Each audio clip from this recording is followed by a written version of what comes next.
2011年12月18日清晨，长白山天池中的坚冰在前所未见、石破天惊的巨响中裂开。上午时分，朝鲜境内一场凶猛肆虐的暴风雪戛然而止，圣山白头山的天空泛起万道红光。朝鲜人民伟大的领导者金正日同志在外出视察劳累一天后，于昨日深夜在专列上突发心肌梗塞，经抢救无效后在8时30分逝世。宣布金正日死讯的19日当天，长白山群峰中的正日峰峰顶一光持续闪耀半个小时。20日，在东北咸兴市东兴山，一只仙鹤环绕金正日雕像盘旋数圈后，停在一棵树上，非常悲痛地垂下了头，最后向平壤飞去。大兴青年英雄矿山的劳动者还目击了3头本应在洞窟中冬眠的熊，在敬爱的将军大人所走过的道路上出现，发出又大又长的鸣叫声。这段神话般的描述是朝鲜官方媒体中央通讯社对金正日驾崩前后的报道。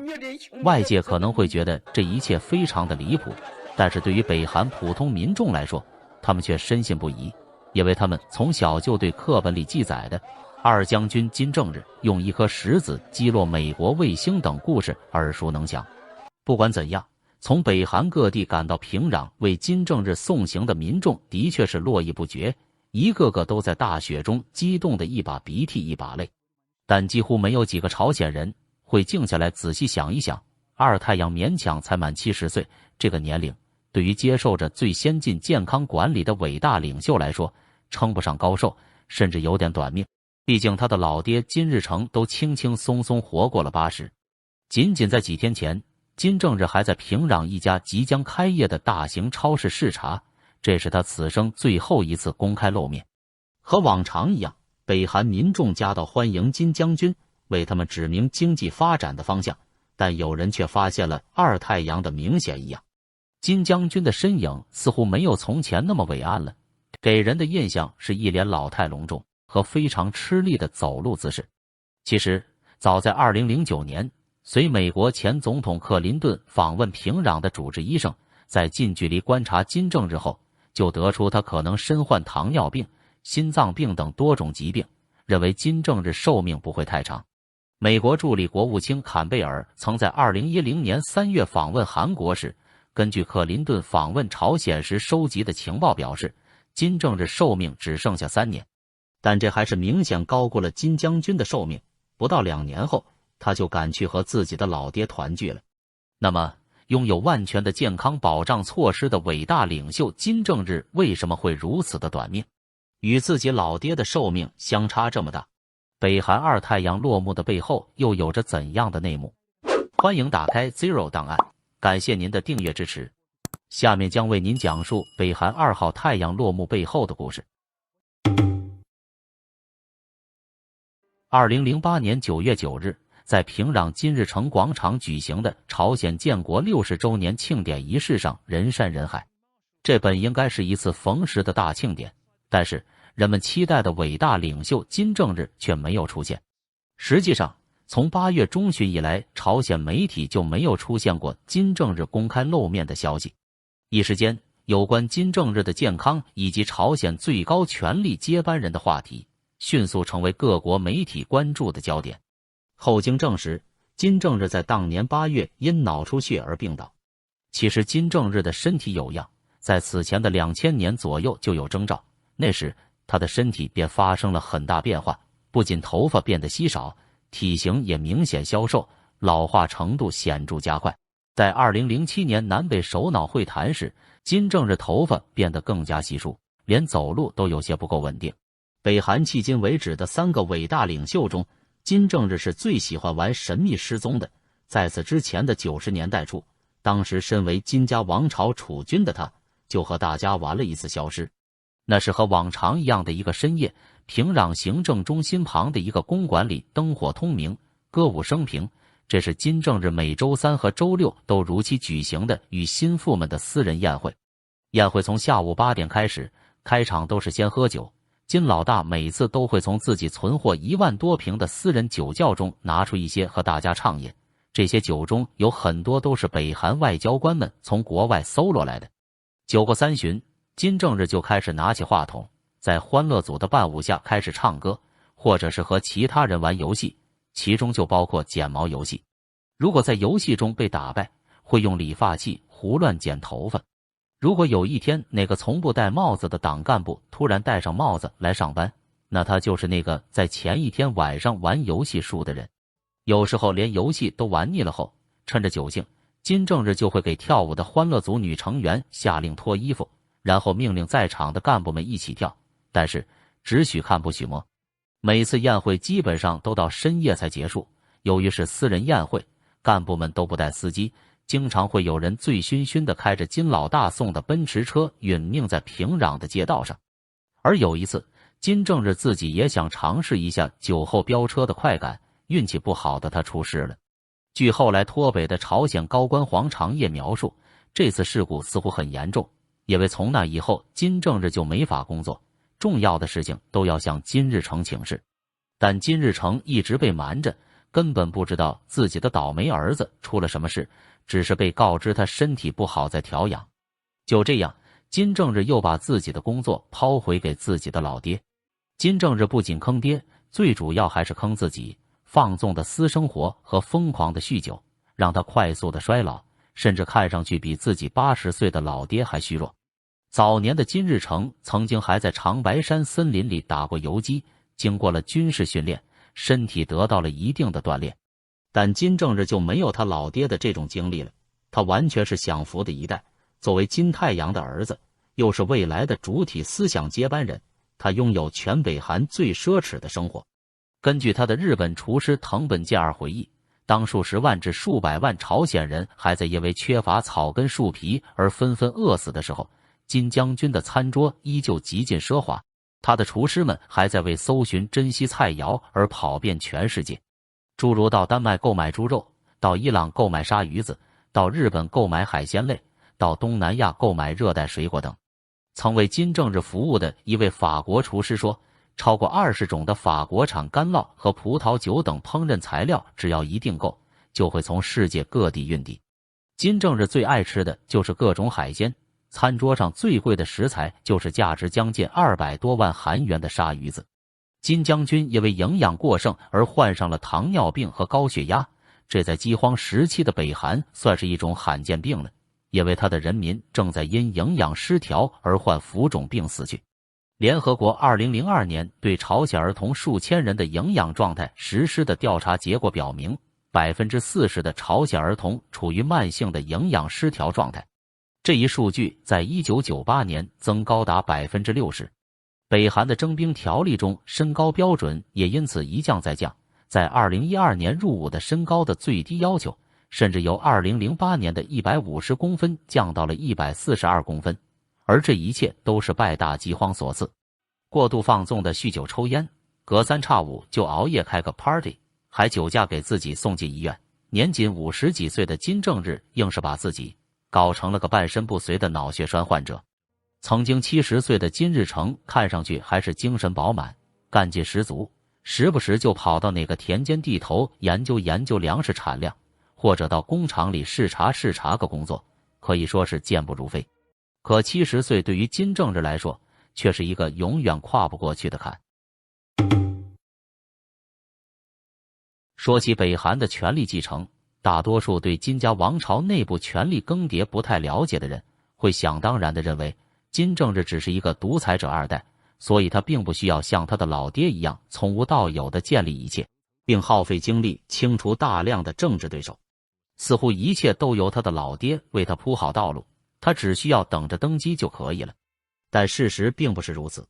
北韩官方资料记载，金正日于1942年2月16日出生于两江道三赤渊郡的白头山密营，和他去世时的祥瑞一样。据说2月16日凌晨天刚亮时，白头山密营霎时出现2道绚丽斑斓的彩虹和一颗光明星，忽然从东边又飞来一只喜鹊。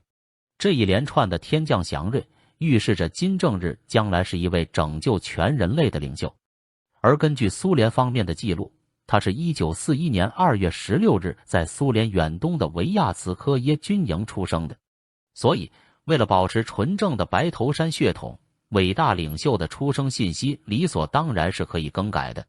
金正日是金日成与金正书的第一个儿子，他们的第二个儿子金万一据传在幼年时因溺水而早夭，而后金正书在1949年生下了金庆喜后就因病去世，当时金正日年仅7岁。也正因如此，他才非常溺爱他的亲妹金庆喜。实际上，虽然身为长子，但金正日得到其接班人地位的确认也并不是毫无悬念的。至少在家族内部，他便遭遇了2个对手的挑战。第一个竞争对手是曾经扶植他的叔叔金英柱。1970年，在金日成生日时，朝鲜修改宪法以确立金英柱的绝对权威。此时的金英柱已是政治局委员、中央委员会书记、组织指导部部长，相当于北韩的2把手。当时外界一度盛传金英柱要成为金日成的接班人，但从结果上看，金正日最终得到了金日成和游击派的支持。到了1971年，朝鲜方面传出金英柱患有植物性神经不调和症，此后他在所有的文件或报道中消失。另一个竞争对手则是其同父异母的弟弟金平日。金正日的生母金正淑去世后，金日成与秘书金圣爱结婚，生下女儿金敬珍和儿子金平日、金永日。出生于1954年10月的金平日外形酷似父亲金日成。与没有军队经验的金正日不同，金平日还在金日成军事综合大学作战系学习过，后来还担任过护卫司令部装甲车大队长。但从1988年后，金平日长期被派往欧洲担任驻外大使，以远离平壤的政治舞台。金平日的弟弟金英日一直在朝鲜驻的大使馆出任参事，直到2000年5月由于肝硬化在德国去世。金正恩上台后，为了避免外国势力扶植他来取代自己，金平日于2019年返回朝鲜，方便就近监视看管。金正日能在诸多竞争者中脱颖而出，获得金日成的绝对信任，必定有他的过人之处。而这还要从他的爱好拍电影说起。1978年，在香港发生了一场著名的绑架案，当时韩国最知名的女演员崔银姬及其前夫兼导演申相玉被绑架至朝鲜，而策划这起绑架案的幕后黑手便是金正日。金正日对电影的执着是认真的，执着到用绑架的方式聘请演员和导演。他有一个带温控的地窖，里面收藏了近2000张好莱坞 DVD。而在普通人看个韩剧都会被精神污染而遭到监禁处罚的北韩，金正日无疑是伟大的，也为他替人民默默承受了如此多的精神污染。金正日曾经说，一名导演的首要责任就是创新。这句话的确没错，但是从他口中说出来却显得格外好笑。一个民众拍照都被强行要求拍领袖雕塑全身的地方，谈何创新？他还曾在制片厂视察的时候提出过一个豪迈的志向，虽然朝鲜电影经不住美国和欧洲电影的联合竞争压力，但是至少应该超越美国。有人调侃到金氏家族的最大嗜好，除了发展核武器，还有拍电影。这看似是一个笑话，其实很有道理。因为核武和电影都是金家王朝用来巩固政权的法宝，只不过核武对外部是恐吓作用，而电影则是回头对北韩民众进行愚弄的工具。朝鲜电影也有着某种约定俗成的规则，反派都是美国人。美国演员 Charles Jenkins 曾说，去朝鲜是他做过最愚蠢的事。他和另外几个美国演员一起出演过1978年朝鲜电视连续剧《无名英雄》中的反派大资本家。为了确保每个看过电影的朝鲜人都能被激发出对敌对国家的仇恨和对伟大领袖的崇拜之情，政治委员会经常出现在电影放映现场，询问观众对电影的评价。所以想随心所欲看电影的前提是能谨慎地解读电影中所传递的政治思想。因此，朝鲜电影必不可少的就是对伟大领袖金日成、金正日的歌颂。这种歌颂在影片中随处可见，比如某电影主角跑上小山坡只为了看一眼金正日的车队，也为摸到金正日的汽车开过的痕迹而激动地哭出来。这些近乎教科书式的洗脑灌输，让朝鲜人民幸福地生活着。信息闭塞使得许多民众相信他们看到的影像，有了伟大领袖金氏父子的带领，才使他们摆脱了以前的贫苦日子。在电影中的多数北韩演员都是从平壤话剧电影艺术大学毕业的，他们是由政府一手培养并支付薪水，获得北韩官方表彰的影视明星会被放在功勋墙上。但金正日却对这些朝鲜本土演员感到非常不满，他经常在片场指责朝鲜演员的水平低下，而这也是他策划绑架韩国导演和演员的动机，他要以此来提高朝鲜电影的水平。在被绑架的韩国导演的帮助下，的确拍出了比较知名的电影，比如在国际个影展上获得过好评的奇幻片《平壤怪兽》。金正日还把功劳都据为己有，声称是他自己一手指导。当然，不管金将军的导演水平如何，他靠着电影这个宣传工具，确确实实对金家统治北韩政权的稳固起到了重要的作用，而这也是他获得金日成信赖的重要原因。1974年2月13日，在朝鲜劳动党第5届中央委员会第8次全体会议上，金正日当选为朝鲜劳动党中央政治局委员，被推戴为金日成的主体思想接班人。早在被确定为继承人前，金正日很长时间都在加强金日成的宣传。在他还是宣传部长的时候，就在北韩境内各处建立了8万多个金日成铜像和革命遗址。与其说他是个电影导演，倒不如说他是整个北韩独裁话剧的总导演。在他的导演下，每一个普通的北韩民众都是一个群众演员，他们在外宾到来时成为人肉阵列里的一个个像素。如此宏大和整齐划一的表演，让许多外国独裁者都迷恋上这个国家。金正日在宣传方面的能力无疑是强大的，但重要的是，同时他还时刻表现出对自己老爹绝对的忠心。1985年5月4日，尹凤璇作为中国国际广播电台的朝鲜语记者，曾跟随胡耀邦率领的中国代表团访问朝鲜。有一天，胡耀邦在金氏父子的陪同下观看朝鲜著名的血海歌剧团演出。演出结束后，胡耀邦对金日成说：“卖花姑娘歌词是您创作的吗？”金日成豪爽大笑着回答说：“这是我年轻时闹着玩写的。”坐在一旁的金正日这时插话说：“这是我们伟大领袖在抗日武装斗争时期创作的。”金正日在方方面面都让自己的老爹感受到了他的忠心和安全感。几年后，尹凤璇又跟随时任中国总理访问朝鲜，期间访问了南浦的黄海钢铁厂。他回忆道：“作为陪同的金正日，一句话也不说，只是默默跟着金日成走。”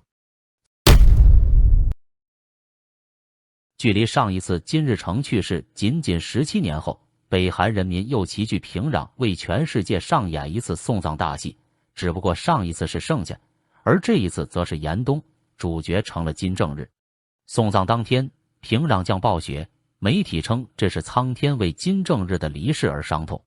朝鲜电视台播放的画面上，可以看到送葬队伍从锦绣山宫开始，经过平壤市中心的金日成广场，再回到锦绣山纪念宫，全长40公里。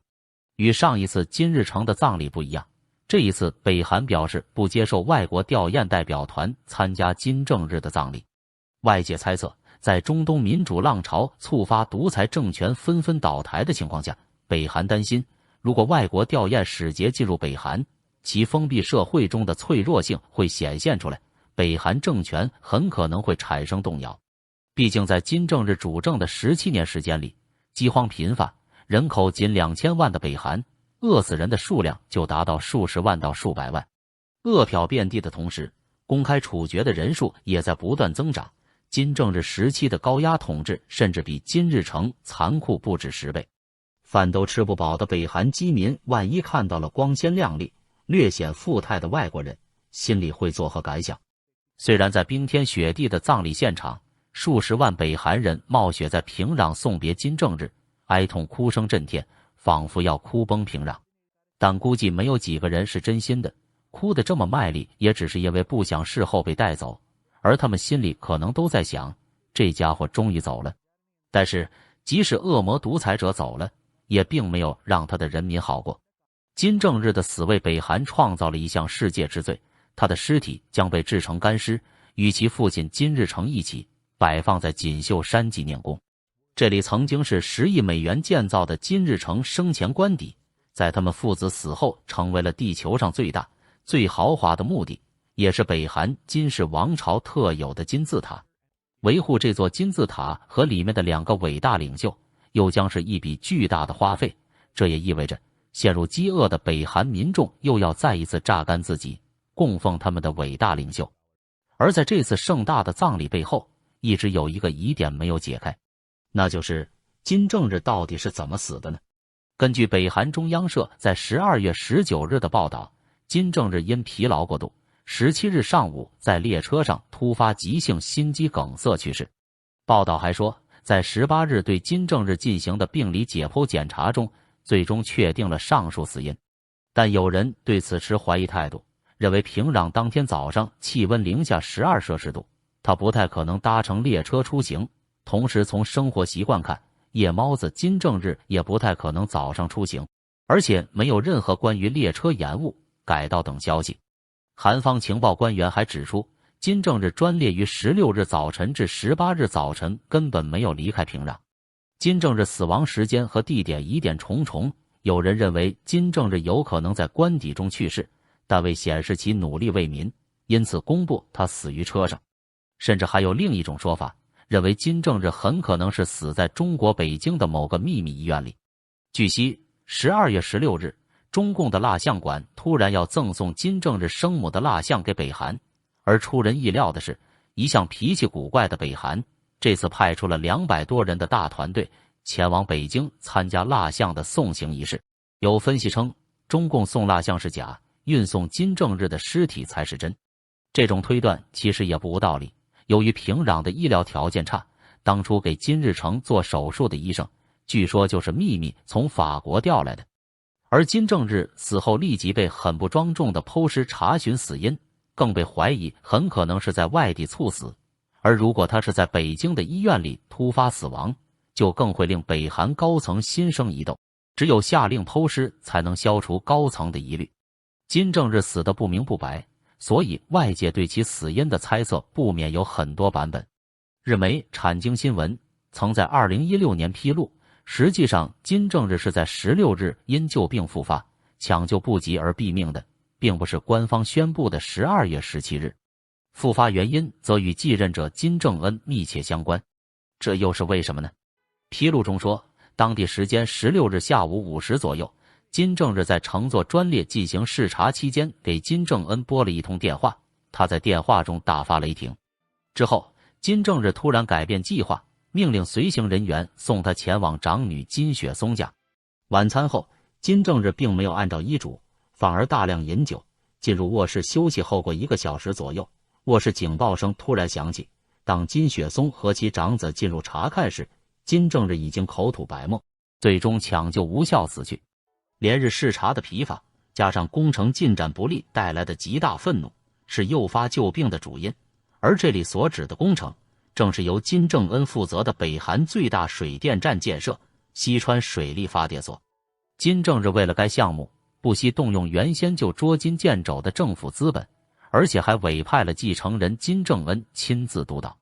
但金正恩却隐瞒工程情况，还私下将建设材料挪用到其他方面。甚至建造水泥也被掺假，还没完全干燥就覆盖上新的水泥，导致大坝存在漏水的安全隐患，大幅度拖延工期。而且即便完工，发电量也只能达到设计的20%。得知实际情况的金正日十分愤怒，这对患有脑血管疾病的他来说非常危险。但更让金正日感到担心的是，自阿拉伯之春以来，多个独裁统治者纷纷倒台，下场惨烈。他对自己能否平安度过余生非常忧虑，并产生对周遭的猜疑心理，进而严重影响了健康。金正日的死对于国内外来说都非常突然，而最感到突然的应该就是他的接班人金正恩。皇帝的突然驾崩往往都会引起皇子们争夺权位的厮杀，金家王朝也不例外。其实按照中国古代帝王的长子继承传统，金正恩并排不上号。金正日真正的长子应该是金正男，他是金正日与其第一任妻子程慧琳所生。程慧琳的长相与金正日生母金正淑非常相似。金正日第一次见到她时，她已是有夫之妇，虽比金正日大5岁，但金正日对她一见钟情。她被强制与丈夫李平离婚，然后开始与金正日同居。但程慧琳始终没有得到公公金日成认可，就算生下长孙金正男，仍被视为金正日的同居女子。所以就连她生产时还需从后门出入北韩最高领导阶级专用的平壤烽火医院，日子过得并不如意。程慧琳后来患忧郁症，在莫斯科接受治疗，于2002年去世。出于对程慧琳的喜爱，金正日对长子金正男从小也非常宠爱，经常陪同他做智力游戏，甚至教射击和驾驶。70年代末，在莫斯科和日内瓦留学回国后的金正男，还在朝鲜劳动党中央护卫总局担任要职，直接有金日成的忠诚卫士之称的军队元老李以雪亲自帮教。金正男还曾得到张承泽、金庆喜夫妇的支持。上世纪90年代中期，金正男一度被认为最有可能成为金正日的接班人。据传2001年5月，金正男与妻子申正基和4岁的儿子以多米尼加的假护照赴日旅游遭到驱逐后，其接班人地位遭受重大挫折，此后一度常年生活在国外，逐渐远离了平壤的权力中心。2003年，朝鲜军方掀起对金正恩的母亲高英基的崇拜，这意味着金正男的出身无法获得军方的认可。同时，过分西式生活的金正男并不符合金正日对接班人的设想。一脸络腮胡子的他，胸前并没有佩戴印有父亲头像的徽章，一身的西式休闲服装与朝鲜普遍的黄绿色革命着装显然格格不入。而他的弟弟金正恩则刚好相反。金正恩早年曾留学瑞士，但在穿着、造型与表情上，金正恩都努力向父亲与祖父靠拢。尤为重要的是，他长得很像祖父金日成，这无疑会激发朝鲜国民的好感和怀旧心理。金正男还对中国的改革开放充满好感，对于朝鲜的封闭提出批评。这些消息传到了金正日的耳朵里，这对金正日来说非常失望。金正日在经历2008年那场重病后，也许是感觉时日不多了，于是更加快速地推进了世袭的过程。金正恩于2009年1月被内定为权力接班人，从2010年9月北韩党代会开始正式亮相，之后一直跟随父亲金正日公开活动，接受皇太子训练。金正日死后的12月30日，金正恩被推举为北韩军方最高司令官。在当时有很多人质疑，30岁的金正恩此前从未在媒体上公开过独自活动的画面，而是一直在父亲的怀抱下活动。他在世袭路上能走多远，仍然是个未知数。人们认为，金正恩今后将在很大程度上依赖血亲姑母北韩轻工业部长金庆喜以及姑父北韩国防委员会副委员长张承泽。